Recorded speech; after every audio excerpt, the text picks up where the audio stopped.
Welcome to D&D fun corner, जहां हर कहानी एक नई दुनिया का दरवाजा खोलती है। एक जमाने की बात है, किसी दूर दराज गांव के करीब पहाड़ों में एक मशहूर डाकू रहता था।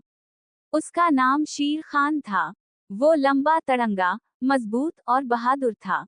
लोग इससे बहुत डरते थे क्योंकि वो जंगल के रास्ते में छपकर मुसाफिरों को लूट लिया करता था। मगर इस डाकू में एक अजीब बात थी। वो कभी झूठ नहीं बोलता था और हमेशा वादे का पक्का रहता था। एक दिन एक बुजुर्ग मुसाफिर जंगल के रास्ते से गुजर रहे थे।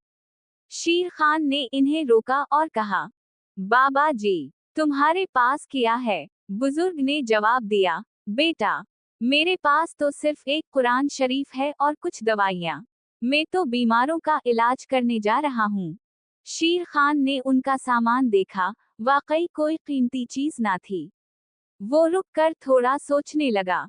फिर बुजुर्ग से कहा, बाबा जी, क्या आप मुझे कुछ सिखा सकते हैं? बुजुर्ग ने मुस्कुरा कर कहा, हाँ बेटा, अगर तुम दिल से चाहो तो जरूर। शेर खान ने उनसे पूछा, बाबा जी, क्या डाकू भी नेक बन सकते हैं? बुजुर्ग बोले, हर इंसान बदल सकता है, बस दिल में सच्ची नीयत होनी चाहिए। ये बात शेर खान के दिल को लग गई। इस दिन के बाद उसने किसी को नहीं लूटा, बल्कि जो कुछ पहले लूटा था, वो भी वापस करने की कोशिश की। वो गांव वालों के काम आने लगा, बीमारों का इलाज कराता, बच्चों को खाना खिलाता और सबकी मदद करता। लोग हैरान थे कि ये वही शेर खान है जो कभी खतरनाक डाकू था। अब लोग उसे डाकू नहीं, ईमानदार खान कहते थे। इस कहानी से हम सीखते हैं कि हर इंसान के अंदर तब्दीली की सलाहियत होती है।